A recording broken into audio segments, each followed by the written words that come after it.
Welcome to this episode of Truth Seekers, where His Grace Bishop Emilianos of Meloa will answer questions sent in by the youth with a member of the youth. Hello Chris, welcome. Would you like to tell us a few things about yourself? Hi, I'm Chris. I'm 22 years old.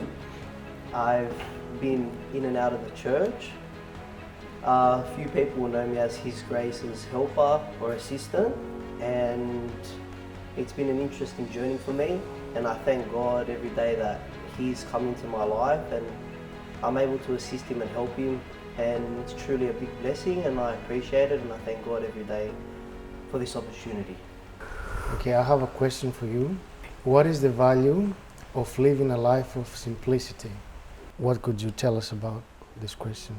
I think to simplify your life is to put all your trust in God and love God before your heart, but to simplify your life you have to let go of a lot of worldly pleasures and a lot of worldly things, which I want to speak directly to the teenagers and the people that struggle with that, because I know that was something that I struggled with a lot, to let go of all the material things of this world, to let go of the money, to let go of the cars, to let go of partying, to let go of that lifestyle, and it's something that when we grow up it becomes harder to resist because it's fun, it's appealing, and most teenagers in or out of the church don't really look at the person that sits in the corner at church and prays like he's a young kid. They'll think, oh, that looks a bit boring, that looks a bit, that's not me, I want to go along and do everything I want to do.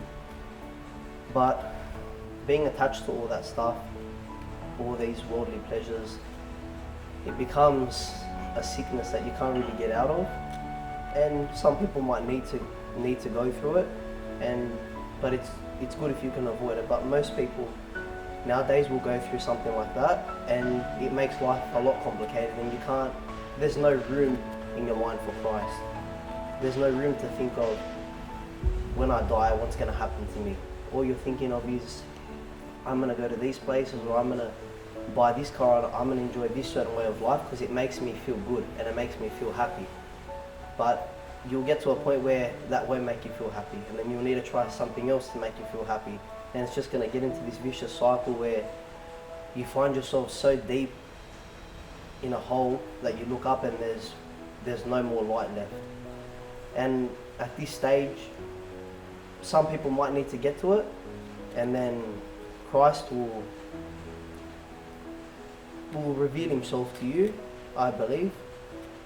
And it's important to hear that call. Something might happen, someone might pass away in your family, it might shock you, but when Christ reveals Himself and you feel it, just from my experience, it's a feeling inside where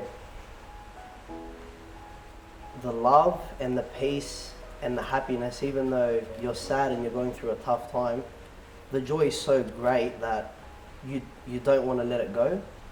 A nice car can make you happy. All this wishing you had more, it can make you happy for that short period of time, and then it subsides, like it goes.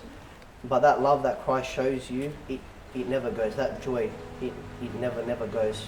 And I think it's important to, if that happens to any of us, to remember that and to hold it when times get tough. And that feeling helps you to simplify your life, because you realize that when you have that joy and that love that Christ shows you, when you come out of that certain lifestyle, it's so rich that no amount of money, no worldly pleasure can satisfy you that much.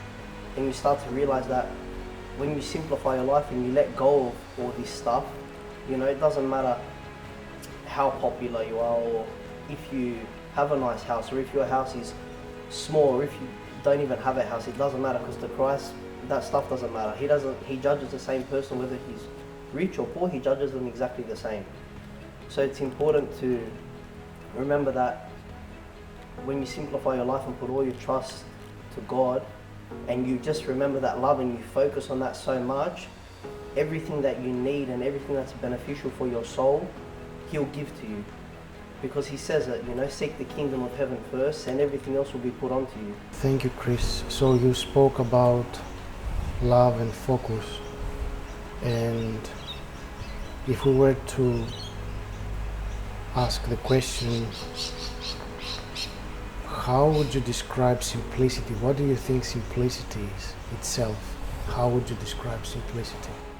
To not have any worries and to put all your focus and love towards God, because He knows what's best for us and we don't. I totally agree. But I will ask another question. In the Gospel it says at some point about this lady who bought this very expensive fragrance. She went where Jesus was for dinner, and she poured all the fragrance on his feet, and she washed his feet with her hair. And then Jesus realized that they were judging her, and he said that you should not judge her because what she did was the right thing. Would you consider, according to what you said before about simplicity, her action being a simple action when she bought this very expensive fragrance? How would you associate her action with simplicity if this is something that God, who's very simple, said that it was the right thing to do? Because it was everything she had and it was the best of the best, and she didn't use it for anything else but Christ. I think she used it for the right thing, just for Christ. Like, I think if we have a talent, you know, if we don't use it the right way, the talent goes to waste. But if we use it towards Christ and towards His will, it's the right thing to do. That's exactly right. So my train of thoughts is very similar, and although she bought a very expensive thing, and someone could say that she wasted this expensive fragrance, she didn't, because her focus was very simple. Whatever she had, she spent it on Christ. Everything she had. So maybe she didn't have any more money to spend on anything else, but she bought this and she just dedicated it to Christ.